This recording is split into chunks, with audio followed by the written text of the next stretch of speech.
கட்டுகளும் நீங்கி போகும். மறுபடியும் ஒரு ஜெப ஆவியை உங்கள் மத்தியிலே ஊற்றும்படி அவர் விரும்புகிறார். அவர் எல்லாவற்றாலும் நிரப்புகிற தேவன். என் பாத்திரம் நிரம்பி வழிகிறது என்று தாவீது சொல்லுகிறது போல, ஓ அபிஷேக தைலத்தோடு வல்லமையோடு மகிமையோடு நம்முடைய மத்தியில விளாவிக் கொண்டிருக்கிறார்.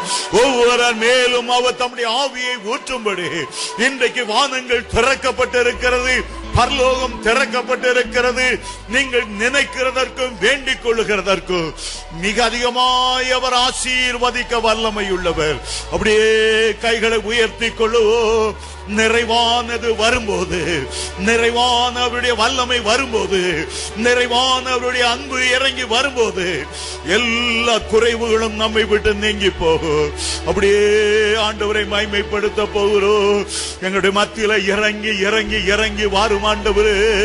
உம்முடைய மகிமையோடு இறங்கி இறங்கி இறங்கி வாரும் ஆண்டவரே. ஏதேன் தோட்டத்தில் இறங்கி உலாவினவரே, உம்முடைய தேவ தூதர்களோடு எங்களுடைய மத்தியில இறங்கி வருவீராக. கேராபீன்கள் சேராபீன்களோடு இறங்கி வருவீராக. அற்புதங்களை செய்கிற வல்லமை உள்ளவராய் இறங்கி வருவீராக. ஒவ்வொரு மேலும் ஒரு அக்கினி பற்றி பிடித்து எரியும்படி ஒரு அக்கினி அபிஷேகத்தால் எங்களை நிரப்ப இறங்கி வாரும் ஆண்டவரே. ஓ ரபாதரா கலா கலா பாஷதரா கலா துரபாதரா கரா மதரா கரா ஷதரா. என்னுடைய நாமத்தை பிரசாபப்படுத்துகிற எந்த ஸ்தானத்தில் நான் இறங்கி வந்து உங்களை ஆசீர்வதிக்கவே ஆசீர்வதிப்பேன். துராலராதராதரா பாதரா அப்தரா கரபாதரா ஷதரா கோரபா ஓரகதரா கல கல பதரா கலா ஓ கரஹோதரா பௌரபா பாதரா மாரமா அப்தரா கரபாதரா. ஆவின் வரங்கள் கிரியை செய்வதாக, தீர்க்கதரிசன வரங்கள் கிரியை செய்வதாக, சோமளிக்கிற வல்லமை கிரியை செய்வதாக. ஒரு அக்கினியால் உம்முடைய பிள்ளைகளை நிரப்ப வேண்டும் என்று ஜெபிக்கிறேன். எலியாவின்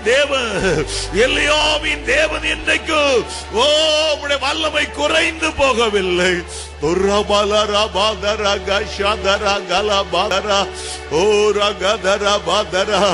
அநேகரை ஆதி அன்புக்குள்ளே கொண்டு வருகிறதற்காக, அநேகரை ஆதி ஜெப ஜீவித்துக்குள்ளே கொண்டு வருகிறதற்காக, உலர்ந்த எலும்புகளை உயிர்ப்பிக்கிற பண்ணுகிற வல்லமையோடு உலாவுவதற்காக. ஆமென், ஹல்லேலூயா, க்ளோரி க்ளோரி. மகிமை மகிமை மகிமை மகிமை மகிமை மகிமை மகிமை. உரபதரா ரபா அப்தரகரா ஷரபாதரா ஓரஹோ ரிபிதரா கராதரா ஓரமாலராதரா பாஷ்யதரகரபதரா.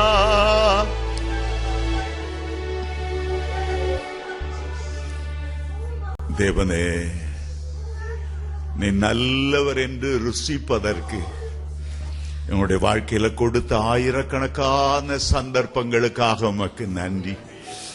நீ நல்லவர் ஆண்டவரே, நீ நல்லவர், நீ நல்லவர் என்று ருசித்து பாருங்கள் என்று சொல்லப்பட்டது. நீ நல்லவரும் வல்லவரும் போதுமானவராயிருக்கிறதற்காக உமக்கு நன்றி. உம்முடைய பிள்ளைகள் உமக்கு முன்பாக நிற்கிறார்கள் ஆண்டவரே. உம்முடைய நாமம் தரிக்கப்பட்ட உம்முடைய ஜனம் அல்லவா? தாயின் வயிற்றிலே தெரிந்து கொண்டீர் அல்லவா? எவ்வளவு அன்போடு தேடி தேடி வந்து சிலுவை சுமந்த தோள்களில் உம்முடைய பிள்ளைகளை தூக்கி சுமந்து இதுவரையிலும் வழி நடத்தின எல்லா கிருபைகளுக்காக உமக்கு நன்றி அப்பா. உம்மை அப்பா என்று அழைக்கும் போதெல்லாம், அப்பா பிதாவே என்று கூப்பிடும் போதெல்லாம், தகப்பன் பிள்ளைக்கு இறங்குறது போல எங்களுக்கு இறங்குறதற்காக உமக்கு நன்றி. தாய் தேற்றுவது போல தேற்றுகிற உம்முடைய அன்புக்கு இணையான அன்பு என்ன உண்டு ஆண்டவரே? அவ்வளவா எங்களை நேசித்ததற்காக உமக்கு நன்றி. அநாதி ஸ்நேகத்தால் உன்னை ஸ்நேகித்தேன், உருக்கமான இரக்கங்களினால் நான் உன்னை சேர்த்துக் கொள்வேன் என்று உடன்படிக்கை செய்ததற்காக நன்றி. எங்கள் ஆண்டவர் பெரியவராயிருக்கிறபடியால் இந்த இரவு நாங்கள் பெரிய காரியங்களை எதிர்பார்க்கிறோம். எங்களுடைய ஆண்டவர் மகிமையின் ராஜாவாய் இருக்கிறபடியால் இந்த இரவும் மகிமையான காரியங்களை செய்வீராக. இன்றைக்கு உம்முடைய நாம மகிமைப்படட்டும் ஆண்டவரே, உம்முடைய நாம மகிமைப்படட்டும் ஆண்டவரே. நாங்கள் உண்மை நேசிக்கிறோம், முழு இருதயத்தோடு நேசிக்கிறோம் அப்பா, முழு ஆத்மாவோடு நேசிக்கிறோம். நாங்கள் உம்மை நேசிப்பதற்கு முன்பாகவே நீர் எங்களை நேசித்து விட்டு நீர் எங்களில் அன்பு கூர்ந்து எங்களை தேடி வந்தீர். ஓ, சிலுவை சுமந்த தோள்களை தூக்கி சுமந்தீர். நன்றி ஆண்டவரே. இப்பொழுதும் உம்முடைய கரத்தை உம்முடைய பிள்ளைகளுக்கு நேராய் நீட்டும்படி ஜெபிக்கிறேன். ஒவ்வொரு மேலும் உம்முடைய கரத்தை இப்பொழுது வைப்பீராக. ஒவ்வொரு மேலும் உம்முடைய உயிர்த்தெழுந்த வல்லமை இறங்கி வரும்படி ஜெபிக்கிறேன். எல்லா நோய்களும் பலவீனங்களும் இப்பொழுது நீங்குவதாக. அற்புதத்தை செய்கிறவர் இன்றைக்கு உயிரோடு இருக்கிறேன். உம்முடைய நாம மகிமைப்படட்டும் இயேசுவின் மூலம் பிதாவே, ஆமென். உட்காருவோம்.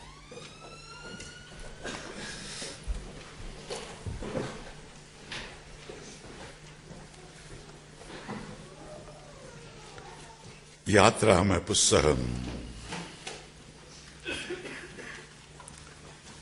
3வது அதிகாரம்.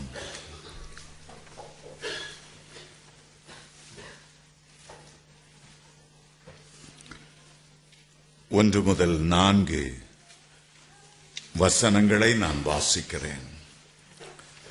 யாத்ராகமம் 3வது அதிகாரம் 1 முதல் 4 வசனங்கள் பழைய ஏற்பாட்டிலே 71ஆம் பக்கத்தில் இருக்கிறது. மோசே மீதியான் தேசத்து ஆசாரியனாயிருந்த தன் மாமனாகிய எத்ரோவின் ஆடுகளை மேய்த்து வந்தான்.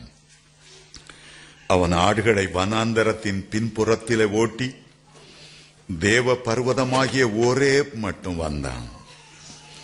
அங்கே கர்த்தருடைய தூதனானவர் ஒரு முட்செடியின் நடுவிலிருந்து உண்டான அக்கினியிலே நின்று அவனுக்கு தரிசனமானார்.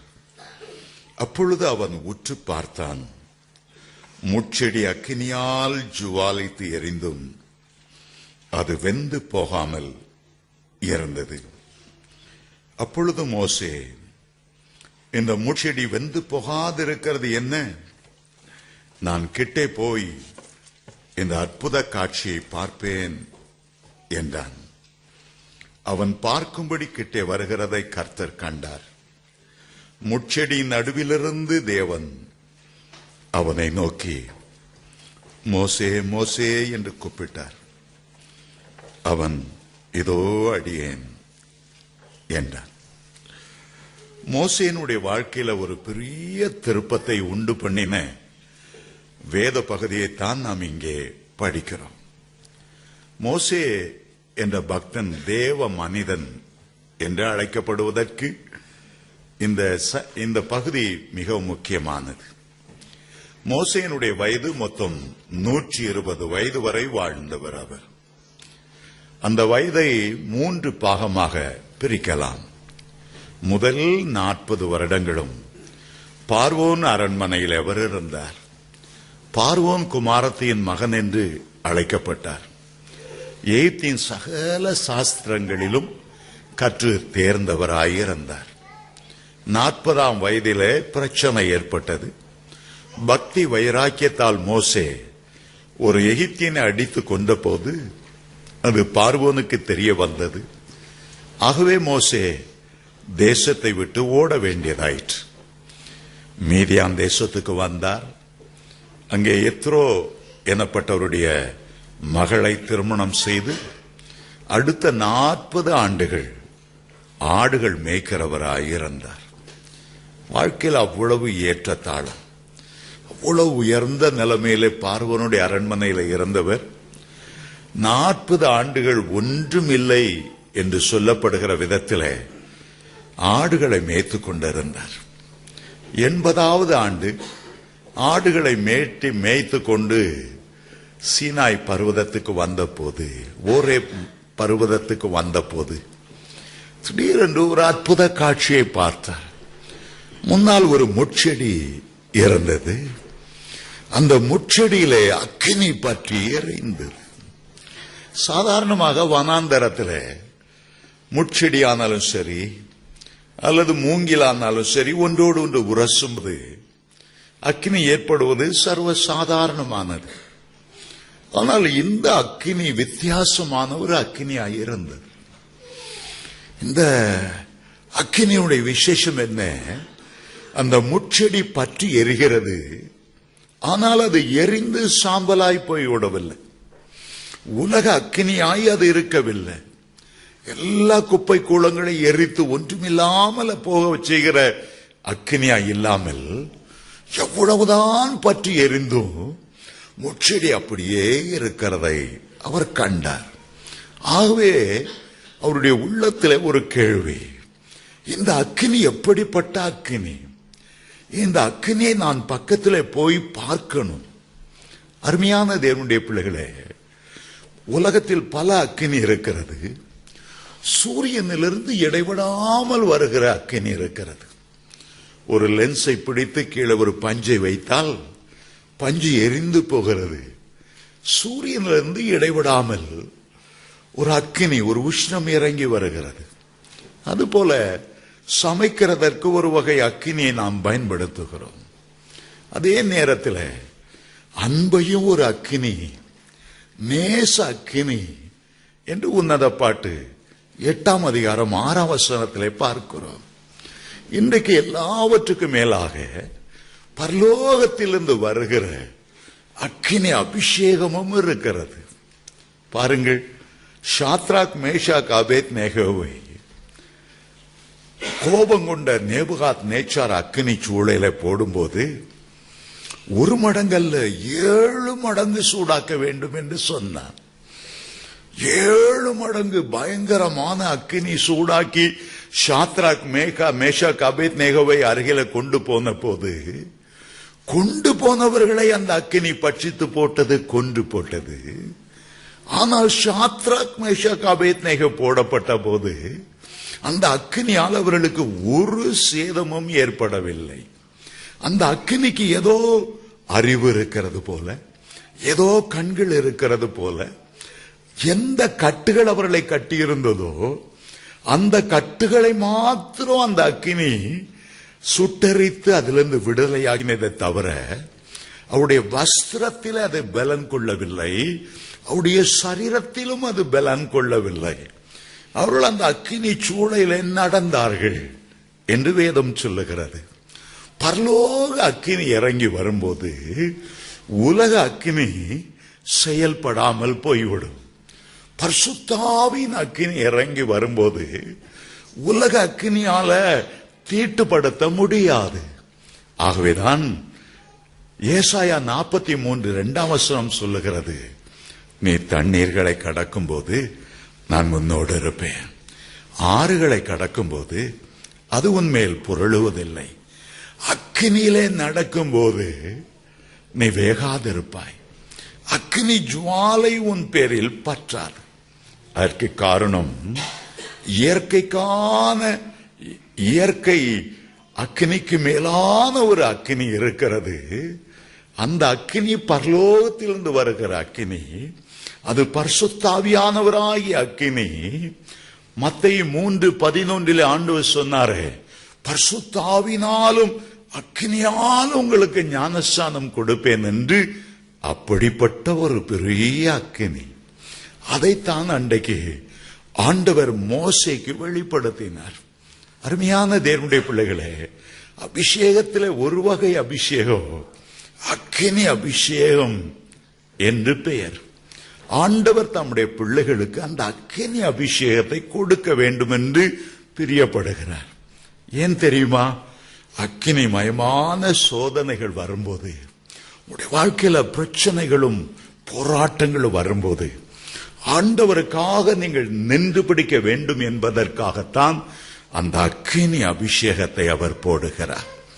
நீங்கள் அறியாத ஒரு சத்துருடைய வல்லமைகள் உங்களோடு போராடுகிறபடியாலே அந்த போராட்டத்திலிருந்து ஜெயங்கொள்ளும்படி உங்களுக்கு ஒரு அக்கினி அபிஷேகத்தை போட வேண்டும் என்று விரும்புகிறார். பாவம் மேற்கொள்ள விடாமல் உங்களை நிலைநிறுத்துகிற ஒரு அக்கினியை உங்களுக்கு தர வேண்டும் என்று விரும்புகிறார். சோதனையில நீங்கள் சோர்ந்து போகாமல் ஆண்டவருக்காக பக்தி வைராக்கியமாய் நிற்கும்படி ஒரு அக்கினியை அது ஆண்டவர் போட விரும்புகிறார். உங்களுக்கு விரோதமாய் தீய மனுஷர்கள் பில்லி சூனியங்கள் செய்யும் போது, செய்வினைகளை செய்யும் போது, உங்களுடைய குடும்பத்தை அழிக்க வேண்டும் என்று நினைக்கும் போது, உங்களுடைய மன அமைதியை கெடுக்க வேண்டும் என்று பல ஏவல்களை செய்யும் போது, பிசாசுகளை அனுப்பும் போது, அவைகள் மேல் ஜெயங்கொள்ளுவதற்கு உங்களுக்கு ஒரு அக்கினி அபிஷேகம் தேவை என்பதை ஆண்டவர் அறிந்திருக்கிறார். நீங்கள் இந்த பூமியில ஒரு ஜெயங்கொண்டவர்களாய் விளங்குவதற்கு, பரிசுத்தம் உள்ளவர்களாய் விளங்குவதற்கு இன்றைக்கும் தம்முடைய ஆவியால வல்லமையால உங்களை அபிஷேகம் பண்ண வேண்டும் என்று அவர் விரும்புகிறார். ஆகவேதான் லூக்கா 12ஆம் அதிகாரம் 49ஆம் வசனத்தில் ஆண்டவர் சொன்னார், நான் பூமியின் மேல் அக்கினியை போட வந்தேன், என் ஜனங்கள் மேல் நான் அக்கினியை போட வந்தேன், இப்பொழுதே பற்றி எரிய வேண்டும் என்று நான் பிரியப்படுகிறேன். என் பிள்ளைகள் அக்கினியாய் வாழணும், அக்கினியாய் வாழணும். பாவம் அவர்களை நெருங்கக்கூடாது, சோதனை அவர்கள் மேற்கொள்ளக்கூடாது, மன சோர்வுகள் அவர்களை பற்றிவிடக்கூடாது. இந்த கொஞ்ச கால உலக வாழ்க்கையில அவர்கள் ஜெயங்கொண்டவர்களாய் விளங்க வேண்டும் என்பதற்காக நான் இந்த பூமியில அக்கினியை போட வந்தேன், என் பிள்ளைகள் மேல் அக்கினியை போட வந்தேன். அவருடைய இன்றைக்கு இருக்கிற எல்லா சோர்வுகளையும் மாற்றி கர்த்தர் என்னோடு இருக்கிறார். அவர் அக்கினி மயமான தேவன். நான் தனிமையாய் இருக்கிறேன் என்றோ, அனாதை போல இருக்கிறேன் என்றோ ஒரு உணர்வு எனக்குள் வராதபடி, நான் ஆண்டவருக்காக எழும்பி பிரகாசிக்கணும், அந்த உணர்வை தரும்படி அந்த அக்கினியால் அவர் அபிஷேகம் பண்ணுகிறாராம். அந்த அக்கினியால் அவர் அபிஷேகம் பண்ணுகிறார். அருமையான தேவனுடைய பிள்ளைகளே, அந்த அக்கினி 2 முக்கியமான காரியத்தை நமக்குள்ளே செய்கிறது. ஒன்று, வெளியே இருக்க சத்துருவை, வெளியே இருக்கிற மந்திரவாதியை அந்த வல்லமை சுட்டரிக்கிறது. எல்லா ஏவல்களையும் சுட்டரிக்கிறது, எல்லா சாபங்களையும் சுட்டரிக்கிறது. உடைய குடும்பத்திலே சமாதான குறைவை கொண்டு வந்து மன நிம்மதி இழக்க செய்கிற எல்லா வல்லமையையோ இந்த அக்கினி அபிஷேகம் சுட்டரிக்கிறது. 2வதாக, அதே அக்கினி உங்களுக்குள்ள ஒரு சுத்திகரிப்பை உண்டாக்குகிறது. சில பாவ பழக்க வழக்கங்கள் நம்மை பின்தொடர்ந்து வந்து கொண்டிருக்கின்றன. நமக்குள்ள சில எண்ணங்கள், விபச்சார எண்ணங்கள், இரவு நேரங்களில் தீய சொப்பனங்கள், அருவருப்பான சொப்பனங்கள், மன அமைதியை கெடுக்கக்கூடிய கனவுகள், இந்த வல்லமையை சுட்டரிப்பதற்கு நமக்குள்ளே ஒரு அக்கினி தேவை, நமக்குள்ளே ஒரு சுத்திகரிப்பு தேவை, நமக்குள்ளே ஒரு சுட்டரிப்பின் ஆவியானவர் வந்து அந்த தீய பழக்க வழக்கங்களின் வேர் முதலாய் சுட்டரிப்பதற்கு அந்த அக்கினியை நாம் பெற்றுக்கொள்ள வேண்டியது அவசியமாயிருக்கிறது. ஒரு உதாரணத்தை நான் உங்களுக்கு சொல்ல விரும்புகிறேன். சென்னையிலே எங்களுடைய வீட்டுக்கு ஏறக்குறை 25 மைலுக்கு அப்பால் ஒரு அடர்ந்த காடு போன்ற ஒரு பகுதி இருந்தது. அந்த பகுதியில நிறைய கொடிய பாம்புகள் ஏராளம். என்னுடைய நண்பர் ஒருவர், அவர் பேர் தேவிதார், அந்த காட்டுக்குள்ளதான் அவருடைய வீடு உள்ள இருக்கிறது. யாரும் அந்த வீட்டுக்கு வரமாட்டாங்க சாதாரணமா, என்ற அவ்வளவு கொடிய பாம்புகள். ஆனால் அவருக்கு ஒரு பெரிய கிருபை, ஆண்டவர் பாராட்டின ஒரு பெரிய கிருபை. எந்த நேரத்தில் ஒரு பாம்பை பார்த்தாலும் அடிக்காம விடவே மாட்டார். துரத்துன்னு துரத்தி, அது 1 மணி நேரம் 2 மணி நேரம் ஆனாலும் சரி, அடிச்சு அந்த பாம்பை கொண்டு தீ வச்சு சுட்டரிச்ச பிறகுதான் வீட்டுக்கு போவார். அப்படி பாம்பு அடிக்கிறதுல ஒரு மன்னன், ஒரு பெரிய திறமசாலி. ஒரு நாள் அவருக்கு ஆபீஸ்ல சரியான வேலை, களைத்து போய் வீட்டுக்கு வருகிறார். 7 மணி ராத்திரி. வரும்போதே யோசித்து கொண்டு வந்தார். நேர வீட்டில் போனோடனே படுக்கையில விழுந்து நிம்மதியா ஒரு தூங்கிடணும், சாப்பிடாட்டாலும் பரவாயில்ல. அவ்வளவு களைப்பாய் தள்ளாடி வீட்டு அந்த அந்த அந்த அவருடைய காம்பவுண்ட், அதுக்குள்ளதான் உள்ளுக்குள்ள வீடு இருக்கு. காம்பவுண்ட திறந்தாரோ பார்த்தா ஒரு பெரிய கோப்ரா, ஒரு பெரிய நாகப்பாம்பு. அவருடைய களைப்பெல்லாம் எங்க போச்சுன்னு தெரியாது. அங்கங்க தேடினார். ஒரு கொம்பு இருந்தது, இந்த பாம்பை விரட்டினார். அது அங்க வேலைக்குள்ள, அதுக்குள்ள, மரத்துக்குள்ள, செடிக்குள்ள, புதருக்குள்ள அங்கங்க ஓடுனது. 1.5 மணி நேரம் போராடி கடைசியில் அடிச்சார். டயர்ட்னா டயர்ட். வழக்கமா தீ கொளுத்துறது போல அதை தீ கொளுத்தல, அதை வேலையில் அப்படி கொம்புல தூக்கி எறிஞ்சிட்டு நேர வீட்டுக்கு வந்தார். டயர்ட்ல ஷூ கூட கலட்டாம அப்படியே தொப்புன்னு படுக்கையில விழுந்தார். நல்லா தூங்கிட்டார். ராத்திரி 1 மணி இருக்கும். நல்லா தூங்குகிற ஒரு நேரம் யாரோ கதவை தட்டுகிறது போல ஒரு சத்தம், அழகாய் தட்டுகிற சத்தம் கேட்கிறது. இவர் விழித்தார். யார் இந்த இரவு நம்ம வீட்டுக்கு வருகிறது? ஒரு நாள் சொந்தக்காரங்களோ யாரோ சொல்லாம கொல்லாம வரமாட்டாங்க. அது ராத்திரி 1 மணிக்கு வரவே மாட்டாங்க. யார் கதவை தட்டுறது? ஏதோ பேய் கதவை தட்டுதா?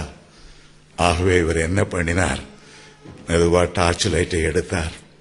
கதவை திறக்காம அந்த முன் அறையில் உள்ள ஜன்னலை திறந்து கதவுக்கு நேரா டார்ச் லைட் வைத்து அடித்தார்.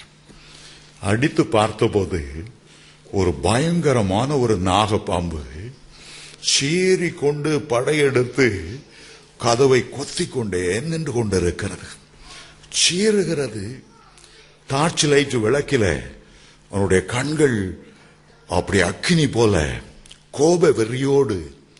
உடனே இவர் எண்ணினார், அடித்து போட்ட பாம்பை அதற்கு பழி வாங்கும்படி கால் தடத்தை பார்த்து மோப்பம் பிடித்து இந்த பாம்பு தேடி வந்திருக்கிறது என்பதை உணர்ந்து கொண்டார். ஆகவே நேரே போனார். வீட்டில் இருந்த நீள துப்பாக்கி எடுத்துக்கொண்டு வந்தார். ஜன்னல்ல இருந்தே முன் கதவு பக்கம் சீறி கொத்தி கொண்டு இருக்கிற அந்த பாம்புக்கு நேராய் குறி வைத்தார். கரெக்டா ஷூட் பண்ணார். இந்த பாம்பு அப்படியே விழுந்தது. நேர இறங்கி போனார். தென்னை மரத்து ஓலைகள், காய்ந்த ஓலை இருந்தது, எல்லாத்தையும் பீத்தார். அந்த அடித்த பழைய பாம்பையும் இப்போது ஷூட் பண்ண இந்த பாம்பையும் ரெண்டையும் ஒன்னா போட்டு நல்லா கொளுத்தி கரசின் ஊத்தி கொளுத்தின பிறகுதான் அவர் நிம்மதியாய் திரும்ப வந்து படுத்தார்.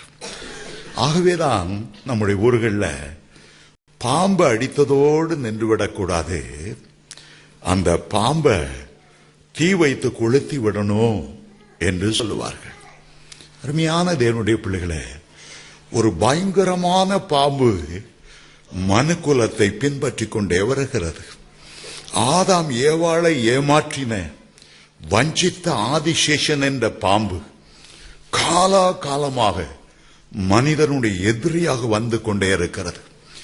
ஏதேன் தோட்டத்திலே வாக்கு கொடுக்கப்பட்டது, அந்த சர்ப்பத்தின் தலை ஒருவரால் நசுக்கப்படும், மேசியா ஒருவர் வருவார்.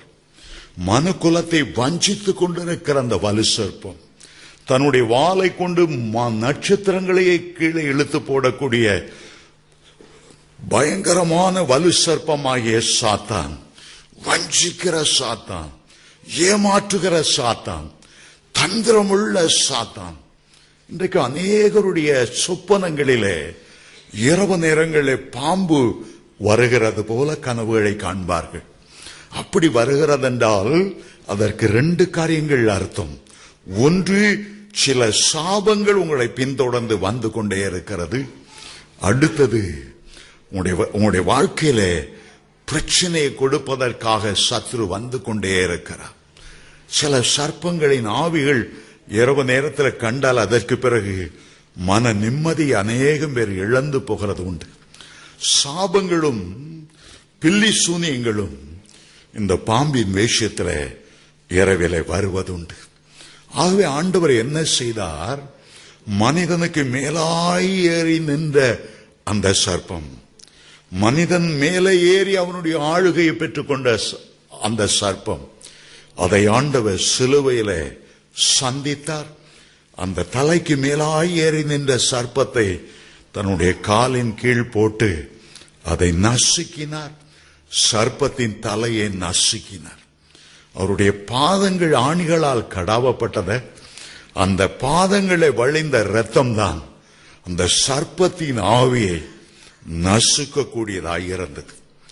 ஆண்டவர் நசுக்கினது மட்டுமல்ல, நம்முடைய ஊர்ல சொல்றபடி நசுக்கப்பட்ட அந்த பாம்பை சுட்டரிக்க வேண்டியது அவசியம், சுட்டரிக்க வேண்டியது அவசியம்.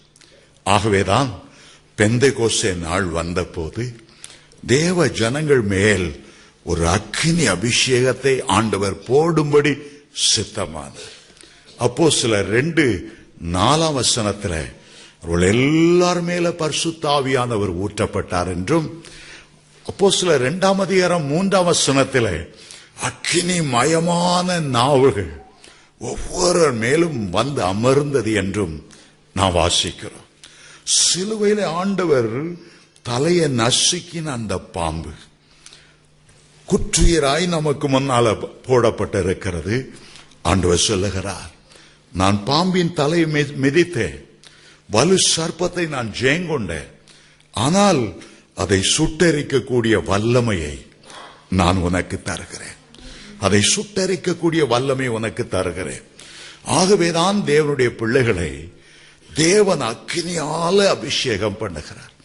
அக்கினியால நிரம்பி இருக்கும் போது எந்த சத்துனுடைய வல்லமை நம்மை மேற்கொள்ளவே முடியாது. சாதாரணமாக ஒரு குஷ்டரோகி இருக்கிறான், அழுகிய புண்கள், ஈக்கள் வந்து அதில் அமருகிறது, அந்த புண்கள் அமருகிறது. ஆனால் இன்னொரு இடத்துல அடுப்பில கட்டை வைத்திருக்கிறது, எரிந்து கொண்டிருக்கிறது. இங்கே புண்கள்ல வந்திருக்கிற உட்கார்ந்திருக்கிற அந்த ஈ ஒரு அக்கினி தழல் மேல உட்காராது, கிட்டவே வராது. கால் எரிஞ்சு போகும், உடம்பெல்லாம் எரிஞ்சு போகும். அக்கினியை கண்டா அந்த ஈ ஓடி போயிடும். அதே போலத்தான் பாவம்ங்கிற அழுக்குல சாத்தான் வந்து உட்கார பிரியப்படுவான். பாவம் செய்கிற அழுகுன நாற்றத்தில் அவன் பிரியப்பட்டு உட்காருவான். ஆனால் நானும் நீங்களும் கர்த்தருக்காக அக்கினியாய் பற்றி எரியும் போது சாத்தானால் கிட்டவே வர முடியாது. ஆகவேதான் ஒரு ஜெயங்கொண்ட வாழ்க்கை வாழ்வதற்கு ஆண்டவர் நம்மை அக்கினியால அபிஷேகம் பண்ணுகிறார். அக்கினியால் அபிஷேகம் பண்ணுகிறதனுடைய காரணமே நாம் பரிசுத்தத்திலே நிலை பெற்று இருக்கும்படியாக, ஒரு ஜெயங்கொண்டவர்களாய் விளங்கும்படியாக, சாத்தானுடைய சகல வல்லமைகளையும் சுட்டரிக்க திராணி உள்ளவர்களாய் விளங்கும்படியாகத்தான் ஆண்டவர் அந்த அக்கினியால நம்ம அபிஷேகம் பண்ணுகிறார். அருமையான தேவனுடைய பிள்ளைகளே, கிறிஸ்தவ வாழ்க்கைக்கு வரும்போது 2 ரகசியத்தை நாம் அறிந்து கொள்ளுகிறோம். முதலாவது பாவம், அடுத்தது பாவ பழக்க வழக்கம். சிலுவை வண்டை வந்து நின்று, இயேசுவே என் பாவங்களுக்காக ஜீவனை கொடுத்தீரே, அந்த வேளையில இயேசுவின் ரத்தம் நம்ம மேல இறங்குகிறது, நம்ம மேல விழுகிறது, நம்ம மேல வழிந்து வருகிறது, நம்முடைய பாவங்கள் எல்லாவற்றையும் கழுவி மன்னிக்கிறது. எல்லா பாவம் மன்னிக்கு பிறகு இயேசுவை அன்போடு அழைக்கிறோம், நம்முடைய உள்ளத்திலே வருகிறார். சிலுவையின் இரத்தத்தினாலே சகல பாவங்களும் நீங்குகிறது. 1 யோவான் 1:7 சொல்லுகிறது, அவருடைய குமாரனாகிய இயேசு கிறிஸ்துவின் இரத்தம் சகல பாவங்களை நீக்கி நம்மை சுத்திகரிக்கும். 1 யோவான் 1:9 சொல்லுகிறது, நாம் நம்முடைய பாவங்களை அறிக்கையிட்டால் எல்லா பாவங்களையும் மன்னித்து எல்லா அநியாயத்தையும் நீக்கி நம்மை சுத்திகரிப்பதற்கு அவர் உண்மையுள்ளவராகவே இருக்கிறார். உண்மையுள்ளவராகவே இருக்கிறார். எல்லா பாவத்தையும், கடந்த காலத்தில் செய்த பாவங்களை கண்ணீரோடு அறிக்கை செய்து, நீதிமொழி 28:13 சொல்லுகிறது, தன் பாவங்களை மறைக்கிறவன் வாழ்வடைய மாட்டான், அவைகளை அறிக்கை செய்து விட்டுவிடுகிறவனோ இரக்கம் பெறுவான். இந்த சிலுவை அண்டை வரும்போது நம்முடைய பாவம் எல்லாம் நீங்கி போகிறது. பழைய செய்த எல்லா சுத்த மனசாட்சி உண்டாகிறது. குற்ற மனசாட்சி வாதிக்க போவதில்லை. அவருடைய இரத்தத்தினாலே எபேசியர் 1:7 சரி, கொலோசியர் 1:14 சொல்லி, அவருடைய இரத்தத்தினாலே பாவ மன்னிப்பாகிய மீட்பு நமக்கு உண்டாயிருக்கிறது. சரி, பாவங்கள் மன்னிக்கப்பட்டு விட்டது. ஆனால் சில பாவ பழக்க வழக்கம் நம்மை தொடர்ந்து வருகிறதையே பார்க்கிறோம். நம்முடைய மாம்சத்தில் உள்ள ஒவ்வொரு அணுக்களிலும் பாவ சந்தோஷத்தை அனுபவிக்க வேண்டும் என்ற ஒரு எண்ணம் இருக்கிறது. நம்முடைய கண்களில் ஒரு இச்சை இருக்கிறது, நம்முடைய மாம்சத்தில் ஒரு இச்சை இருக்கிறது. நமக்குள்ளே சில பெருமையின் ஆவிகள் வந்து விடுகிறது, ஜீவனத்தின் பெருமை வந்து விடுகிறது. சிலுவையிலே நம்ம ரட்சிப்பை பெற்றாலும் கூட, பாவங்கள் மன்னிக்கப்பட்டிருந்தாலும் கூட, ஒவ்வொரு மனிதனையும் ஒரு பாவ செய்ய சந்தர்ப்பத்தை தேடிக்கொண்டிருக்கிற ஒரு பாவ பழக்க வழக்கம் சர்ப்பத்தை போல அவனை பின்தொடர்ந்து வந்து கொண்டே இருக்கிறது. பாவம் மன்னிக்கப்பட்டாலும் அதுல ஜெயங்கொண்டவர்களாய் விளங்க முடியவில்லை. ஆண்டவர் கொடுத்த பாவ மன்னிப்பில் அவர்களால் நிற்க முடியவில்லை. பாவ சுபாவங்கள் சந்தர்ப்பத்தை பார்த்து கொண்டே இருக்கிறது. ஒரு மனிதன் குடியிலிருந்து மீட்கப்படுகிறான். ஒரு நாள் டெலிவிஷனை பார்க்கிறான், அங்க 4-5 பேரை குடிக்கிறது. அந்த குடிக்கு ஒரு அட்வர்டைஸ்மெண்ட், என்ன குளிர்ச்சி, என்ன சந்தோஷம், அப்படியே பீரை அடிச்சு ஊத்துறது போல. அதை பார்த்த உடனே அவனுக்கு பழைய ஞாபகம் வந்துருது. யாருக்கும் தெரியாம கொஞ்சம் குடிச்சிட்டா ரொம்ப நல்லா இருக்கும். பிளைட்ல போறீங்க, ரெட் ஒயினா ஒயிட் ஒயினான்னு கேட்கிறான். பக்கத்தில் உள்ளவங்க சொல்றாங்க, இது உடம்புக்கு நல்லதான், சும்மா கொஞ்சம் குடிங்க. யார் பார்க்கிறா? சில பாப்ப பழக்க வழக்கம் சர்ப்பத்தை போல பின்தொடர்ந்து வந்து கொண்டே இருக்கிறது. பாவங்கள் சிலுவையிலே உள்ள இரத்தத்தால கழுவப்பட்டு விட்டது. ஆனா பாம்பை போல பின்தொடர்ந்து வருகிற பாவ சுபாவம் இருக்கிறதே, அதுதான் சுட்டரிக்கப்படணும். அதை சுட்டரிக்கலன்னு சொன்னா உங்களுடைய வாழ்க்கையில ஒரு ஜெயமுள்ள வாழ்க்கை வாழ முடியாது. மனசாட்சியில ஒரு ஜெயமுள்ள வாழ்க்கை வாழ முடியாது. கர்த்தருடைய வருகை நெருங்கி கொண்டு இருக்கிறது. அந்த பாவ பழக்க வழக்கங்கள் உங்களை பாதாளத்துக்கு நேராக இழுத்துக் கொண்டிருக்கும். அந்த பரலோக ராஜ்யத்தை குறித்து எவ்வளவுதான் நீங்கள் கேள்விப்பட்டாலும் அறிந்திருந்தாலோ, இந்த பாவ பழக்க வழக்கம் மீண்டும் மீண்டும் உங்களை அடிமையாக்கிவிடும். மீண்டும் மீண்டும் அடிமையாக்கிவிடும். இஸ்ரவேலர் எகிப்தில் அடிமைத்தனமா இருந்தாங்க. ஆண்டவர் அவங்களை விடுவித்தார் ஆட்டுக்குட்டியுடைய இரத்தத்தால. திரும்பி போய் பாபிலோன்ல அடிமைத்தனத்துக்குள்ள போயிட்டாங்க. பாபிலோனுடைய அடிமைத்தனத்துக்குள்ள போயிட்டாங்க. ஆட்டுக்குட்டியோட இரத்தத்தால மீட்கப்பட்டவர்கள் அந்த சுதந்திரத்துல நிக்கல. ஆகவேதான் ஆண்டவர் என்ன செய்கிறார், ஒரு பக்கம் இயேசுடைய இரத்தத்தால பாவங்களை கழுவினாலும் மன்னித்தாலும் பின்தொடர்ந்து வருகிற பாவ சுபாவம், சர்ப்பத்தை போல பின்தொடர்ந்து வருகிற சில சுபாவங்கள், வெற்றி உள்ள வாழ்க்கை வாழ முடியாத விடங்கள் மேல் அலை மோதுகிற அந்த சுபாவங்களை சுட்டரிப்பதற்காகத்தான் ஆண்டவர் அக்கினி அபிஷேகத்தை தருகிறார். அக்கினி அபிஷேகத்தை தருகிறார். அருமையான தேவனுடைய பிள்ளைகளே, இந்த அக்கினி அபிஷேகம் உங்களுக்குள்ளே ஒரு பக்தி வைராக்கியத்தை கொண்டு வரும். இந்த அக்கினி அபிஷேகம் பரிசுத்தத்தின் மேல் ஒரு வாஞ்சையை கொண்டு வரும். இந்த அக்கினி அபிஷேகம் விக்கிரகங்களை பார்க்கும்போது, பின்னால் இருக்கிற ஆவிகளை பார்க்கும்போது, மந்திரவாதிகளை பார்க்கும்போது உங்களுக்குள்ளே ஜெபித்து இந்த வல்லமைகளை நிர்மூலமாக்கணும் என்ற பக்தி வைராக்கியத்தை கொண்டு வரும். எலியா மேல அந்த அக்கினி பற்றி எரிந்து கொண்டே இருந்தது. கர்த்தர் அல்லவா ஜீவன் உள்ள தேவன்.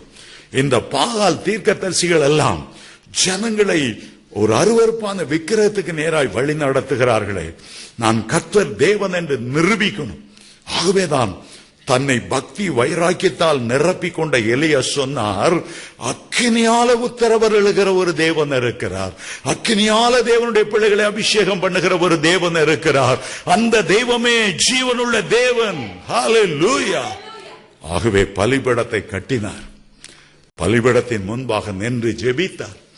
ஆபிரகாமுக்கும் ஈசாக்குக்கும் யாக்கோபுக்கும் தேவனாகிய கர்த்தாவே, இஸ்ரவேலிலே நீர் தேவன் என்றும் நான் உம்முடைய ஊழியக்காரன் என்றும் இந்த ஜனங்கள் அறிந்து கொள்ளும்படி என்னை கேட்டருளும் என்று ஜெபித்தார். வானம் திறக்கப்பட்டது. தப தப தப தப என்று அக்கினி இறங்கி வந்தது. இந்த பலிபீடத்தின் மேல் இறங்கினது. அந்த தண்ணீரை வாய்க்காலை நக்கி போட்டது. எல்லா ஜனங்களும் முகங்குப்புற விழுந்தார்கள். எல்லாம் கர்த்தரே தெய்வம் என்று சொன்னார்கள். அருமையான தேவனுடைய பிள்ளைகளை, இன்றைக்கு ஆண்டவர் உங்களை அப்படிப்பட்ட ஒரு அக்கினியால தான் நிரப்ப வேண்டும் என்று விரும்புகிறார். உங்களுக்கு இன்றைக்கு அந்த அக்கினி அபிஷேகத்தை கொடுக்க வேண்டும் என்று விரும்புகிறார். அவர் எதற்காக பூமிக்கு வந்தார்? ஆண்டவரே சொன்னார், நான் பரிசுத்தாவினாலும் அக்கினியாலும் என் பிள்ளைகளுக்கு ஞானஸ்நானம் கொடுக்க வந்தேன். ஆமே, நான் பூமியிலே அக்கினியை போட வந்தேன். இதுதான் என்னுடைய மெயின் நோக்கம். என் பிள்ளைகளை நான் அக்கினி ஜுவாலையா மாற்றும். என் பிள்ளைகள் ஒரு ஜெயங்கொண்டவர்களா விளங்கணும். அவங்க எப்போதும் விழுந்து விழுந்து எழும்புகிற ஒரு நிலைமை அல்ல, கர்த்தருக்காக அக்கினியாய் ஜுவாலிக்கணும். ஆமென். எபிரேயர் 1:7 சொல்லுகிறது, சங்கீதம் 104:4 சொல்லுகிறது, கர்த்தர் தம்முடைய ஊழியக்காரர்களை அக்கினி ஜுவாலையாய் மாற்றுகிறார். அவருடைய கண்கள் எப்படிப்பட்ட கண்களாம்? வெளிப்படுத்தல் 1:14 சொல்லுகிறது, அவருடைய கண்கள் அக்கினி ஜுவாலையை போன்ற கண்கள். அவருடைய கண்கள் அக்கினி ஜுவாலையை போன்ற கண்கள். எசேக்கியேல் 1:27 சொல்லுகிறது, அக்கினி மயமான சிங்காசனத்தில் வீற்றிருந்தார். அவருக்கு இடுப்புக்கு கீழெல்லாம் பற்றி எரிகிற அக்கினியாயிருந்தது. அவர் வீற்றிருந்த அந்த சிங்காசனத்தின் சக்கரங்கள் எல்லாம் அக்கினியாய் பற்றி எரிந்து கொண்டே இருந்தது.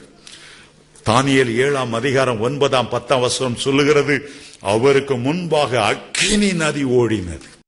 அக்கினி நதி ஓடினது. ஆயிரமான பேர் அவரை சேவித்தார்கள். கோடான கோடி பேர் அவருக்கு முன்பாக நின்றார்கள். ஆண்டவர் முழுக்க முழுக்க அக்கினி மயமானவர், அக்கினி மயமானவர். ஆகவே மோசேக்கு எழுந்தருளும் போது ஆண்டவர் சாதாரண விதத்தில் எழுந்தருளவில்லை. அக்கினி மயமான அந்த ஜுவாலையோடு கூட தான் இந்த முட்செடியிலே ஆண்டவர் எழுந்தருளுகிறதை பார்க்கிறோம். ஆமென், ஹல்லேலூயா. அநேக பரிசுத்தவான்கள் அந்த அக்கினி அபிஷேகத்தால நிரம்பி கர்த்தருக்காக எழும்பி பிரகாசித்தார்கள். ஜான் வெஸ்லி, இதே இங்கிலாந்துல பிறந்தவர், மெதடிஸ்ட் சபைகளை ஏற்படுத்தினவர். அவர் ஒரு பெரிய அக்கினி பிளம்பாய் வாழ்ந்தார். ஒரு முறை அவர் ட்ரெயின்ல போய் கொண்டிருந்தாராம். ஒரு ஸ்டேஷன்ல நின்றது ஒரு ஜன்னல் பக்கமாய். அவ்வளவு நேரம் ட்ரெயின்ல பிரயாணம் பண்ணும் போது ஆவில நிரம்பிக் கொண்டு அந்நிய பாஷை பேசிக்கொண்டே அவர் வந்து கொண்டே இருந்தார். ஸ்டேஷன்ல 1-2 நிமிடங்கள் தான் நின்றன. ஜன்னல் வழியாய் வெளியே பார்த்தார். இந்த ஒரு பார்வையில் அக்கினி. அங்கிருந்து அவ்வளவு போட்டரும் திடீரென்று பாய்ந்து நடுங்கி தங்களை அறியாமல் முழங்கால் படியிட்டார்கள். எங்கிருந்து அந்த அக்கினி வருகிறது என்று தெரியவில்லை. இவர் கம்பார்ட்மெண்ட்ல ஒரு ஜன்னல் ஓரம் தான் நின்று கொண்டிருந்தார். ஒரு பார்வை அக்கினியை பற்ற வைத்தது. ஒரு பார்வை அக்கினியை பற்ற வைத்தது. இந்த பிளாட்ஃபார்ம்ல இருந்தவங்க எல்லாரும் திடீரென்று தரையில உருளுறாங்க. ஐயோ நாங்க பாவி, ஆண்டவரே கிருபையாயிரும், ஆண்டவரே கிருபையாயிரும், ஆண்டவரே கிருபையாயிரும். காரணம், எப்போதும் அவர் தன்னை அக்கினியால நிரப்பிக் கொண்டார். எப்போது அந்நிய பாஷையில பேசி பேசி பேசி கர்த்தருடைய அக்கினி தன்னை நிரப்புவதற்கு தன்னை ஒப்பு கொடுத்தார். எல்லா பெண்களிலும் ரொம்ப அபிஷேகம் பெற்ற ஒரு பெண்மணி கேத்தரின் குல்மான் என்ற பெண்மணி. ஒரு பெரிய பப்ளிக் மீட்டிங், ஆனால் ஜனத்திரள் தாங்க முடியல. அந்த அம்மா வந்தாங்கன்னா ஆண்டவர் பக்கத்தில் வந்து நின்றுவார். பலத்த அற்புதங்கள் நடக்கும். ஆகவே மேடைக்கு கூட்டிட்டு வர முடியாம பக்கத்து ஒரு பில்டிங், அது ஒரு ரெஸ்டாரண்ட், அதுக்குள்ளாக பின்னால வந்து அந்த மேடையில் வரை ஏற்ற வேண்டும் என்று கொண்டு வந்தார்கள். இந்த ரெஸ்டாரண்ட் வழியாய் நடந்து வந்ததான் தாமதம். அங்கிருந்த எல்லார் மேலும் ஒரு அக்கினி விழுந்தது, ஒரு அபிஷேகம் விழுந்தது. அந்த அம்மா ஒன்னும் பேசல. அவங்க மேடைக்கு போறதுக்காக வேகமா வந்தாங்க. ஆனா அன்றைக்கு அந்த ரெஸ்டாரண்ட் உள்ள அவ்வளவு பேர் ரட்சிக்கப்பட்டாங்க. காரணம் என்னண்டா, ஒரு அக்கினி.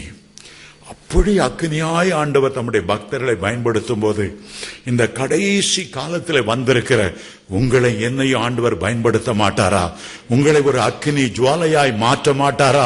எலியாவின் மேலிருந்த ஆவியை, வல்லமையை உங்கள் மேல் வைக்க மாட்டாரா? வேதத்தில் என்னென்ன ஆவியின் வரங்கள் உண்டோ அவ்வளவற்றை உங்களுக்கு தர மாட்டாரா? எழும்பி பிரகாசி, உன் ஒளி வந்தது, கர்த்தருடைய மகிமை உன்மேல் உதித்தது என்று சொன்ன ஆண்டவர் உன்மேல் அக்கினியை போட மாட்டாரா? உன்னை பயன்படுத்த மாட்டாரா? எத்தனை வருடங்களை நீங்கள் வீணாக்கி கொண்டிருப்பீர்கள். ஆண்டவருக்காக எழும்ப வேண்டிய ஒரு நேரம் என்றால் இதுதான் கர்த்தர் உங்களை குறிப்பிட்ட ஒரு நேரமாய் இருக்கிறது. தம்முடைய ஊழியக்காரரை அக்கினி ஜுவாலையாய் மாற்றுகிறவர். மோசே அந்த முட்செடியை பார்க்கிறார். இந்த முட்செடிக்கு தேவனுடைய தயவு இருக்கிறதை பார்க்கிறார். அந்த தயவு இருக்கிறபடியால் தான் அந்த முட்செடி எரிந்து சாம்பலாய் போகவில்லை. இவ்வளோ அருமையான செடிகள் நிறைய இருக்கிறது. அழகாய் பூக்கிற செடிகள், மரங்கள் இருக்கின்றன. அருமையான ஆப்பிள் மரம், மேங்கோ மரம், கனிதரும் மரங்கள், அவைகள் மேலே எழுந்தருளாமல் இந்த முட்செடியில ஆண்டவர் எழும்புகிறார் என்றால் இந்த முட்செடிக்கு ஆண்டவர் ஒரு தயவு, இந்த முட்செடிக்கு ஆண்டவர் ஒரு இரக்கம் பாராட்டுகிறார். அதைத்தான் அவர் உணர்ந்தார். 80வது வருடம் அவருடைய வயதிலே, 80வது வயதிலே அந்த முட்செடியில் அக்கினி பற்றி எரிந்து கொண்டிருக்கிறதை கண்டவர் 120வது வயதிலே மரணமடைய போகிறதற்கு முன்பாக முட்செடியிலே அவர் எழுந்தருளினதை நினைவு கூர்ந்து யோசேப்பை ஆசீர்வதிக்கும் போது சொன்னார். உபாகமம் 33ஆம் அதிகாரம் 16ஆம் வசனத்தில் முட்செடியிலே எழுந்தருளினவருடைய தயவு, முட்செடியிலே எழுந்தருளினவருடைய தயவு யோசேப்பின் மேலும் அவனுடைய சந்ததியின் மேலும் அவனுடைய உச்சம் தலைமேலும் இறங்கி வருவதாக. அருமையான தேவனுடைய பிள்ளைகளே, உலகத்தில் எவ்வளவோ கல்விமான்கள் இருக்கிறார்கள், எவ்வளவோ ஞானிகள் இருக்கிறார்கள், எவ்வளவோ பேர் புகழ்பெற்றவர்கள் இருக்கிறார்கள், ஐஸ்வர்யவான்கள் இருக்கிறார்கள். ஆனால் அவர்களுக்கு பாராட்டாத கிருபை, முட்செடியை போல விரும்பத்தகாத ஒரு பரிதாபமான வாழ்க்கையில வாழ்ந்த நமக்கு ஆண்டவர் அந்த இரக்கத்தை பாராட்டினார், நமக்கு அந்த தயவை பாராட்டினார். இலங்கையிலும் சரி, இந்தியாவிலும் சரி, எவ்வளவு கோடிக்கணக்கான மக்கள் உண்மையான தெய்வத்தை அறியாமல் இருளிலே புழுக்களை போல நெளிந்து, ஐயோ எங்கே விடுதலை உண்டு, எங்கே ஆறுதல் உண்டு, எங்களுக்கு அந்த நோய், இந்த நோய், இந்த சாபம், அந்த செய்வினை, இந்த பிசாசு, இவ்வளவோ போராட்டம், யார் எங்களை விடுவிப்பார், யார் எங்களை விடுவிப்பார், அங்கலாய்த்து கொண்டிருக்கும் போது ஆண்டவருடைய பெரிய கிருபை உங்களை என்னையும் தேடி வந்தது. உங்களுக்கு எனக்கு ரட்சிப்பை கட்டளையிட்டார், பாவ மன்னிப்பை கட்டளையிட்டார், உலகம் தரவும் எடுக்கக்கூடாத சமாதானத்தை கட்டளையிட்டார். நமக்குள்ளே ஆண்டவர் எழுந்தருளினது எவ்வளவு பாக்கியம், எவ்வளவு பாக்கியம். என்னுடைய வாழ்க்கை நான் எண்ணி பார்க்கிறேன். வாலிப வயதிலே குடிகாரனாய் சூதாட்டம், இரவெல்லாம் சூதாடுவது, ஒரு சிகரெட் முடிஞ்சா அடுத்த சிகரெட் குடிக்கிறதுக்கு வெறிக்கிறதுக்கு என் ரூமுக்கு தான் வருவாங்க. அருவருப்பான வாழ்க்கை, நான் சொல்ல விரும்பவில்லை, அவ்வளவு கேவலமான கீழ்த்தரமான ஒரு வாழ்க்கை. ஆனால் ஒரு நாள் ஆண்டவர் என்னை சந்தித்தார், எனக்குள்ளே ஒரு ரட்சிப்பை கொடுத்தார். அப்போ நான் என்ன நினைக்கிறேன், எங்க அம்மா என்ன நினைத்து தலையில அடித்து அழுத நாட்களை நினைக்கிறேன்.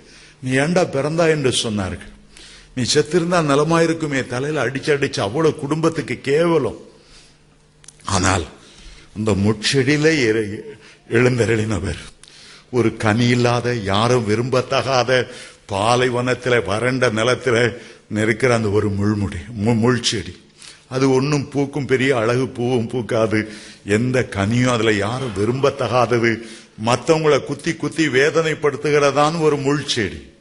முள் என்றாலே சாபம் என்றுதான் அர்த்தம், ஒரு சபிக்கப்பட்ட ஒரு முள்செடி.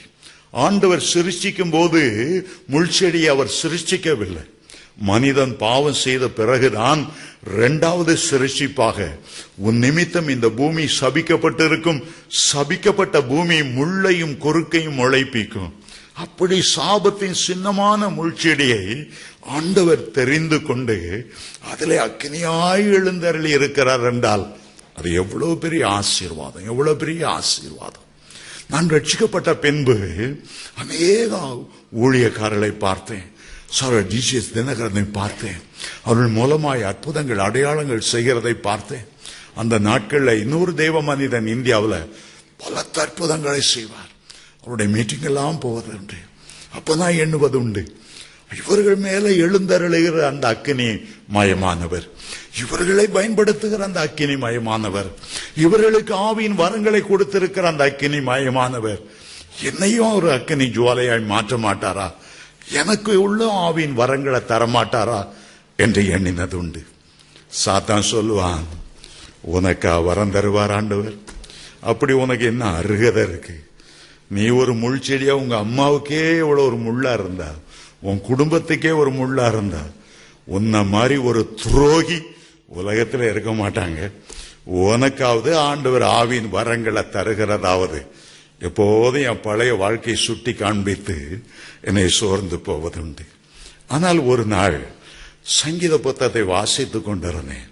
68ஆம் சங்கீதத்தை வாசிக்கும் போது 18ஆம் வசனத்துல, தேவரீர் மனுஷருக்குள்ளே வாசம் பண்ண விரும்பினீர், துரோகிகளான மனுஷருக்காகவும் வரங்களை பெற்றுக்கொண்டீர்.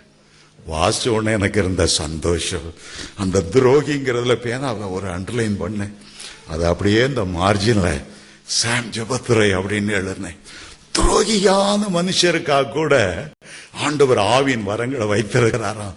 முள்ளு போல ஒரு பிரயோஜனம் இல்லாம மற்றவங்களை குத்தி கொண்டு இருந்த வாழ்க்கை வாழ்ந்தவங்களுக்கு கூட ஆண்டவர் ஆவியின் வரங்களை வைத்திருக்கிறார் என்ற போது எனக்கு பெரிய சந்தோஷம். எனக்காக கூட அந்த அக்கினி அபிஷேகத்தை வைத்திருக்கிறார், எனக்காக கூட தீர்க்கதரிசன வரத்தை வைத்திருக்கிறார், எனக்காக கூட சுகமளிக்கிற வல்லமை வைத்திருக்கிறார், அற்புதங்களை செய்கிற வரங்களை வைத்திருக்கிறார். உங்களுடைய பழைய வாழ்க்கையில நீங்க எவ்வளவு பெரிய துரோகியா இருந்தாலும் சரி, அதை பற்றி ஆண்டவருக்கு அக்கறையே இல்லை. இயேசுவுடைய ரத்தம் உங்களை கழுவி உங்களை ஒரு புது சரிசியாய் மாற்றி இருக்கிறது. எப்போ நீங்க கேட்க மாட்டீங்க என்று ஆண்டவர் எதிர்பார்த்து கொண்டே இருக்கிறார். நீங்க கேட்கும் போது தபா தபா தபா தபா என்ற அக்கினி உங்க மேல இறங்கி வரத்தான் செய்யும். ஆமென், ஹல்லேலூயா. அதைத்தான் முட்செடியில எழுந்தருளினவருடைய தயவு. அந்த முட்செடிக்கு எவ்வளவு பெரிய சந்தோஷம் பாருங்க.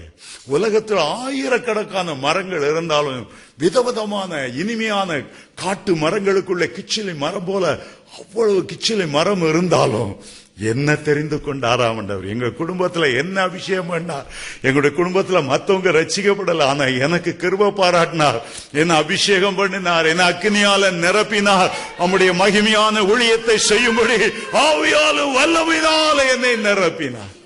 அதுதான் பெரிய கிருபை. அதுதான் முட்செடியில எழுந்தவருடைய தயவு என்று அழைக்கிறது. இரண்டாவதாக, அந்த முட்செடியில இருந்து ஒரு காந்த சக்தி, ஒரு இழுக்கிற சக்தி, தன்னண்டை இழுக்கிற சக்தி. மோசே சொல்லுகிறார், நான் கிட்ட போய் அந்த அற்புத காட்சியை நான் பார்ப்பேன்.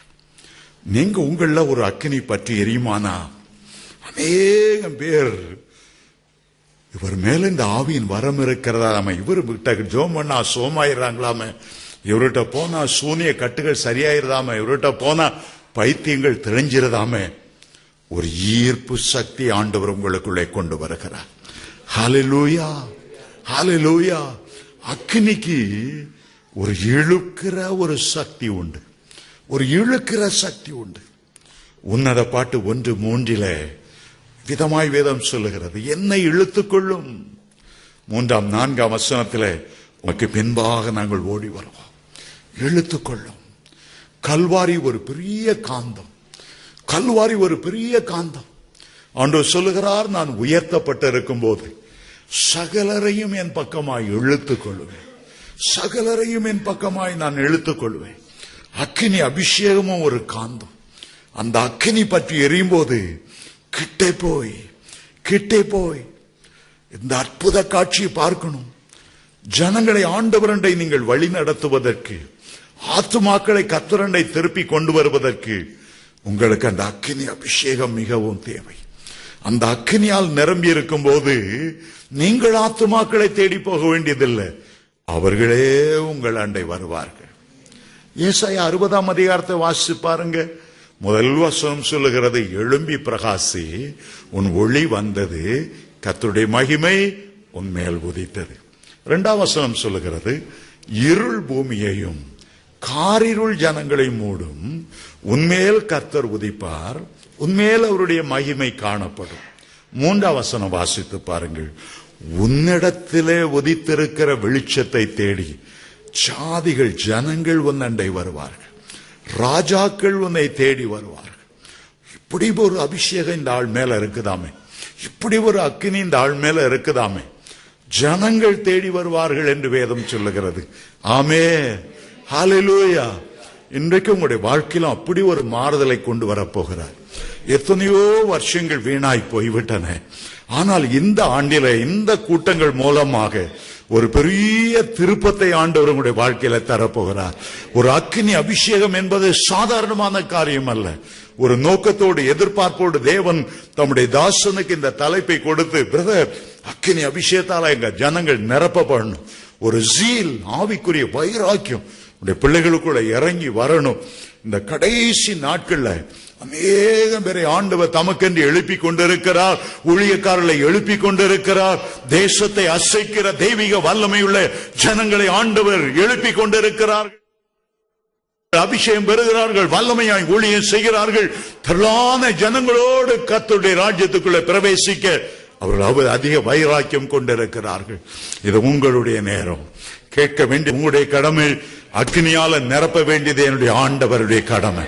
அவருடைய இருதய துடிப்பெல்லாம் உங்களை அக்னி அபிஷேகத்தால நிரப்ப வேண்டும் என்பதுதான். முதலாவது அந்த முட்செடியில தேவனுடைய தயவை பார்க்கிறோம். இரண்டாவது அதிலே ஒரு மனிதனை கிட்டி சேர்க்கிற ஒரு வல்லமையை பார்க்கிறோம்.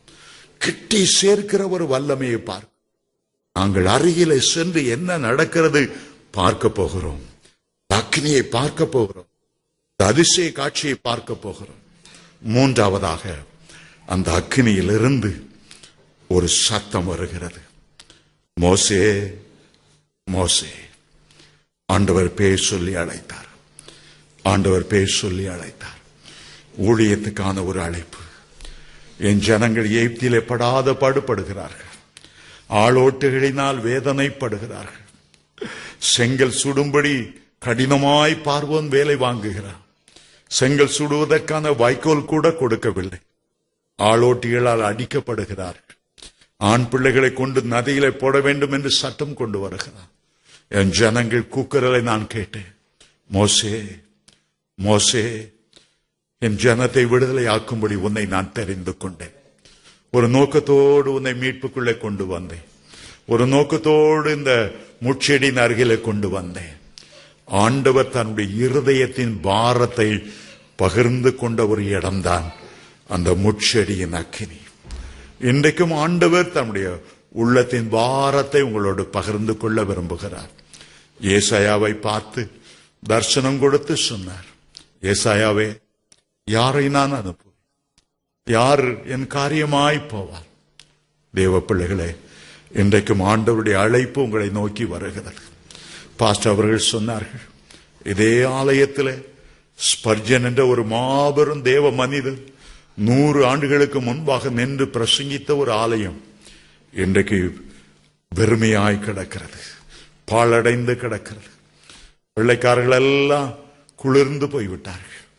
ஆனால் கொஞ்சம் இந்திய மக்களை, இலங்கை மக்களை ஆண்டவர் கொண்டு வந்து அக்னியை போட்டு இந்த தேசத்தில் ஒரு பெரிய எழுப்புதலை கொண்டு வர வேண்டும் என்று ஆண்டவர் சுத்தம் கொண்டார். ஆண்டவருக்கு வயது வரம்பு ஒன்றுமே இல்லை. மோசே அழைக்கும் போது 80 வயது. மோசே மோசே என்று கூப்பிட்டார். சாமுவேலை அழைக்கும் போது ஒரு சின்ன 4 வயசு 5 வயசு பையன், அறியாத ஒரு பாலகன். அந்த சிறு வயதிலும் சாமுவேலே சாமுவேலே, ஏசாயாவே ஏசாயாவே. இன்றைக்கு கர்த்தருடைய அழைப்பு உங்களுக்கு வருகிறது. நீங்கள் அக்கினி அபிஷேகத்தால நிரப்பப்படும் போது கர்த்தரே தேவன் என்று நீங்க நிரூபிப்பீங்க. ஆத்துமாக்கள் உங்களை தேடி ஓடி வருவார்கள். ஆண்டவருக்காக நீங்கள் பெரிய காரியங்கள் செய்வீர்கள். முடிந்து போன காலங்களை குறித்து கவலைப்பட வேண்டாம். எத்தனையோ வருஷங்கள் வீணாய் போய்விட்டதே. ஆனால் இன்றைக்கு அந்த அக்கினி அபிஷேகம் உங்க மேல இறங்குவதற்கு ஒப்புக் கொடுப்பீர்கள் என்றால் ஆண்டவர் உங்களை பயன்படுத்த வல்லமை உள்ளவர். நாம் எல்லாரும் எழுந்து நிற்க போகிறோம்.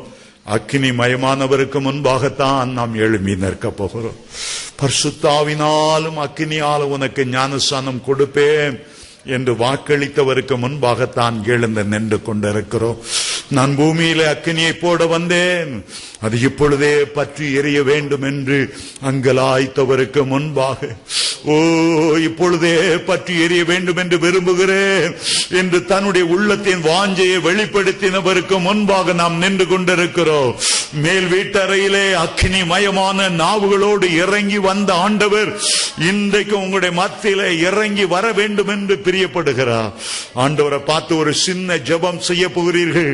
இயேசுவே இயேசுவே, உம்முடைய இரத்தத்தால என்ன கழுவி, உம்முடைய அக்கினியால என்ன அபிஷேகம் பண்ணு. உண்மையாய் உள்ளத்தின் ஆழத்திலிருந்து அந்த ஜெபத்தை செய்வீர்கள் என்றால் உங்களை அபிஷேகம் பண்ணாமல் ஆண்டவர் இந்த இடத்தை விட்டு கடந்து போக மாட்டார். இது ஒரு பின்மாரியின் காலம், இது கடைசி காலம், இது வருகை நெருங்கி கொண்டிருக்கிற காலம், இது கிருபையின் முடிவடைகிற ஒரு காலம். மாம்சமான யாவர் மேலும் என் ஆவியை ஊற்றுவே. உடைய குமாரரும் குமார்த்திகளும் தீர்க்கதரிசனம் உரைப்பார்கள். உடைய வாலிபர்கள் சொப்பனங்களையும் வயோதிபர்கள் தரிசனங்களையும் அடைவார்கள். ஊழியக்காரர் மேலும் ஊழியக்காரிகள் மேலும் என் ஆவியை ஊற்றுவே. ஆண்டவர்ட்ட கேளுங்க, கேளுங்க, வாயை திறந்து கேளுங்க. இது அமைதியா இருக்கிற நேரம் அல்ல. வருஷங்கள் வீணாய் போய்கொண்டிருக்கிறது. கடைசி காலத்தை நாம் நெருங்கி இருக்கிறோம். ஆண்டவருக்காக, உங்களுக்காக, சிலுவை சுமந்தவருக்காக எதையாயிலும் நீங்கள் செய்ய விரும்பினால் இதுதான் கர்த்தர் உங்களை கொண்டு செய்ய போகிற நேரம். இப்போது ஆவியானவர் பலமாய் இறங்குகிற ஒரு நேரத்துக்கு வந்திருக்கிறோம். மகிமையின் ஆவியானவர் உங்கள் மேல் இறங்க ஆயத்தமாயிருக்கிறார். துரோகிகளான மனுஷருக்காக அவர் வரங்களை பெற்றுக்கொண்டார். உன்னுடைய பழைய வாழ்க்கை எவ்வளவு அருவருப்பானா இருந்தாலோ, எவ்வளவு பாவம் நிறைந்ததா இருந்தாலோ கர்த்தர் அதை பொருட்படுத்தவில்லை. சிலுவைக்கு முன்பாக வந்து நின்று விடுங்கள். இயேசுவினுடைய ரத்தம் உங்களை கழுவட்டும். இயேசுவினுடைய ரத்தம் உங்களை சுத்திகரிக்கட்டும். அதே நேரத்தில் பரிசுத்த ஆவியின் வல்லமையால நிரப்பப்படுங்க. ஓ ரபதர கலா பாஷதர கலா பாதர கலா அப்தர கர பாதர ஷதர கலா பாதர. ஆவியானவரே, இது உம்முடைய நேரம். ஆவியானவரே, இது உம்முடைய நேரம். தாகமுள்ள பாத்திரங்களை நிரப்புகிற ஒரு நேரம். ஆவியானவரே, உம்முடைய பிள்ளைகள் மேல் பலமாய் இறங்கி வருகிற நேரம்.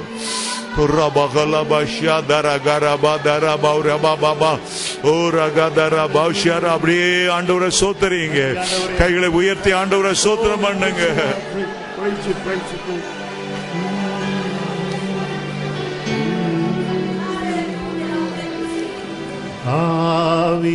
ஆவியானவரே, உம்மை வாஞ்சிக்கின்றோம். மகிமையின் பிரசன்னம் நிறைவார் இறங்கட்டும் இந்த வேளையிலே. மகிமையின் பிரசன்னம் நிறைவாய் இறங்கட்டும் இந்த வேளையிலே. ஆவியிலே களி கூறவே என்றென்றும் விரும்புகிறேன். என்னாலுமே உந்தன் சமூகத்தையே நேசமுகம் காண்கையிலே ஆவியில் எழும்புகிறேன். பாடியும்மை துதிக்கையிலே பரவசம் கொள்கிறேன். ஆவியானவரே, உம்மை வாஞ்சிக்கிறேன்.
பிரசன்னம் நிறைவாயிருக்கட்டும் இந்த வேளையிலே. மகிமையின் பிரசன்னம் நிறைவாயிருக்கட்டும் இந்த வேளையிலே. மீட்பரை அனுபவத்தை என்றென்றும் தந்திடுவே. ஆவிமழை கரைபுரள தேசத்தை சந்தியுமே. அஸ்திவாரம் அசைந்திடவே எழுப்பிடும் ஆண்டவரே. எழுப்புதலால் வரும் உள்ளங்கள் உயிர் பெறச் செய்திடுமே. உயிரேற்றரை அனுபவத்தை என்றென்றும் தந்திடுமே. ஆவிமழை கரைபுரள எங்களை சந்தியுமே. அஸ்திவாரம் அசைந்திடவே எழுப்பிடும் எங்களையே. எழுப்புதலால் ஒரு உள்ளங்கள் உயிர் பெறச் செய்திடுமே. ஓ ஆவியானவரே, உம்மை வாஞ்சிக்கிறேன். உம் மகிமையின் பிரசன்னம் நிறைவாயிருக்கட்டும் இந்த வேளையிலே. மகிமையின் பிரசன்னம் நிறைவாயிருக்கட்டும் இந்த வேளையிலே.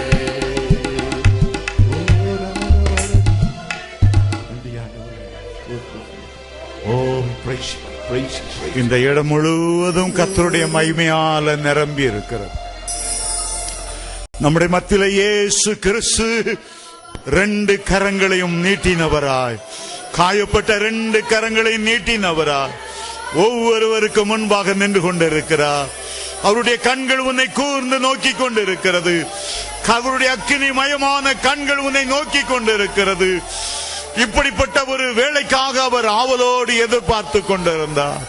இன்றைக்கு அவரை நீ நோக்கி கூப்பிடுவாயானால் கர்த்தர் உன் மேல பலமாய் இறங்கி வருவார், இறங்கி வருவார், இறங்கி வருவார். ஓ ஹல்லேலூயா. அவருடைய இரத்தம் உன் மேல விழுந்து கொண்டிருக்கிறது. அவருடைய இரத்தம் சொட்டு சொட்டாய் உன் மேல விழுந்து கொண்டிருக்கிறது. உன்னை விலையேற பெற்றவனாய் மாற்றும்படி அவருடைய விலையேற பெற்ற இரத்தம் உன் மேல விழுந்து கொண்டிருக்கிறது.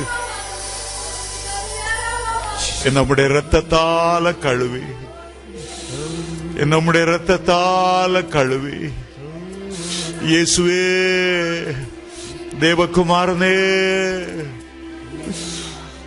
நம்முடைய இரத்தத்தால கழுவி என் ஆவியால் அபிஷேகம் பண்ணு. என் இரத்தத்தால கழுவி ஆவியால் அபிஷேகம் பண்ணு. இந்த இரத்தத்தால கழுவி உன்னுடைய உள்ளத்தின் ஆழத்திலிருந்து சொல்லு. உன்னுடைய வாயை சத்துரு கட்டி வைக்க இடம் கூடாதே. உன்னுடைய சத்தத்தை உயர்த்தி ஆண்டவரிடத்துல கேளு. இயேசுவே, இயேசுவே, இயேசுவே, எனக்காக முள்முடி சூட்டப்பட்டவரே, எனக்காக ஆணிகள் கடாவப்பட்டவரே, எனக்காக சவுக்கடிகளை பொறுமையோடு சகித்தவரே, தேவகுமாரனே, தாவீதின் குமாரனே, நசனா இயேசுவே, நம்முடைய இரத்தத்தால் கழுவி கழுவி கழுவி கழுவி ரபதர கலபா ஷதர கலபதர ஆவியால் அபிஷேகம் பண்ணு.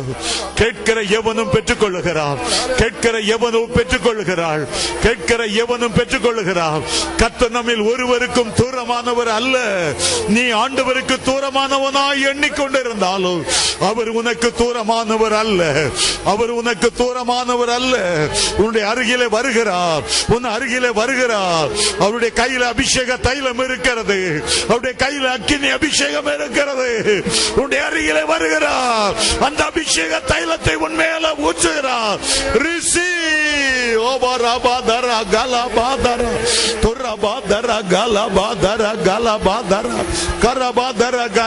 கண்களை மூடி கர்த்தரை நோக்கி கேளுங்க. கண்களை மூடி ஆண்டவர் நோக்கி கேளுங்க. கேளுங்க கேளுங்க கேளுங்க. அங்க இங்க திரும்பி பார்க்காத, அங்க திரும்பி பார்க்காத, அங்க திரும்பி பார்க்காத. கண்களை மூடி வாயை திறந்து கேளு. இயேசுவின் நாமத்திலே கேட்கிற எவன் பெற்றுக் கொள்ளுகிறார், கேட்கிற எவளும் பெற்றுக் கொள்ளுகிறார். இயேசுவின் நாமத்திலே கண்கள் மூடப்படட்டும். இயேசுவின் நாமத்திலே, இயேசுவின் நாமத்திலே ஒரு மனமாய் கர்த்தரை நோக்கி கேட்கும்படியான உள்ளத்தை உம்முடைய பிள்ளைகளுக்கு தரும்படி ஜெபிக்கிறேன். இப்பொழுது இப்பொழுது இப்பொழுது இப்பொழுது தேவனே, இது உம்முடைய நேரம். உம்முடைய பிள்ளைகள் பெற்றுக் கொள்ளுகிற நேரம். இந்த mighty name of Jesus, உம்முடைய அபிஷேகம் இறங்கி வருவதாக, இறங்கி வருவதாக. ஓ, நவமான பாஷைகளை பேசுவார்களாக. இருளில் உள்ள ஜனங்கள் பெரிய வெளிச்சத்தை கண்டார்கள் என்ற வார்த்தையின்படி அந்தகார வல்லமைகள் விலகி போவதாக, விலகி போவதாக. எல்லா அந்தகார வல்லமைகளும் விலகி போவதாக. ஜெபிக்க முடியாதபடி வந்த எல்லா இருளின் வல்லமை விலகி போவதாக. ஆதி அன்புக்குள்ளே மறுபடியும் உடைய பிள்ளைகளை கொண்டு வருவீராக. ஆதி ஜெப ஜீவியத்துக்குள்ளே மறுபடியும் கொண்டு வருவீராக.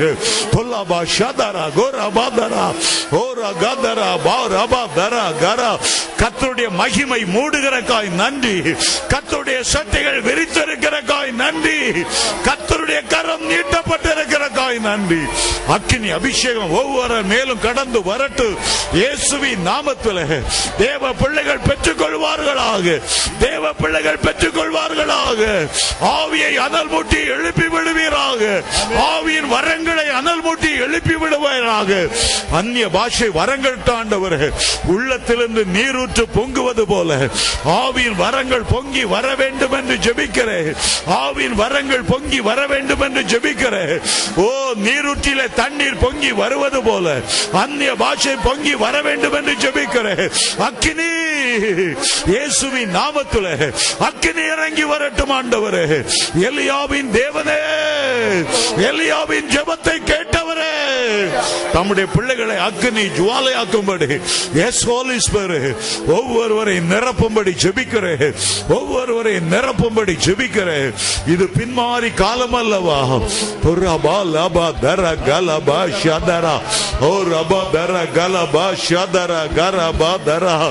முதலாவது தேவனுடைய ராஜ்யத்தையும் அதன் நீதியும் தேடுங்கள், அப்பொழுது மற்ற எல்லாம் உங்களுக்கு கூட கொடுக்கப்படும். கர்த்தருடைய காரியத்தை முதலாவது கேளுங்க. தேவனோடு ஒரு ஆழமான ஐக்கியத்தை கேளுங்க. கர்த்தரை நேசிக்கிற ஒரு உள்ளத்தை கேளுங்க. ஆவியாலும் வல்லமையாலும் நிரம்பி இருக்கிற கிருபைகளை கேளுங்க.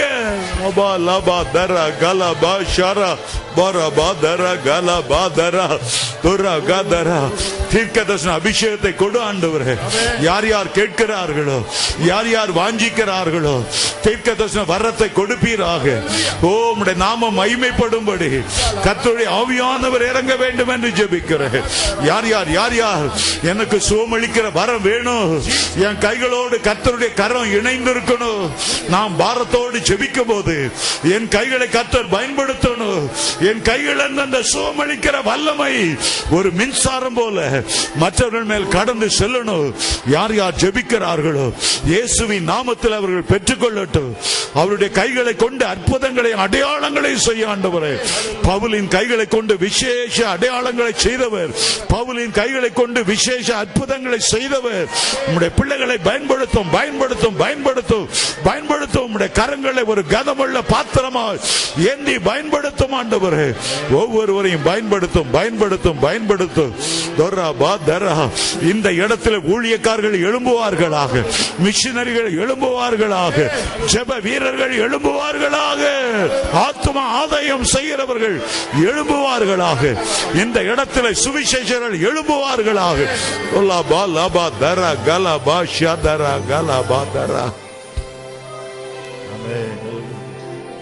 தேவனே, இந்த இரவெல்லாம் உம்முடைய அக்கினி எங்களுக்குள்ளே பற்றி எரிந்து கொண்டே இருக்கட்டும்.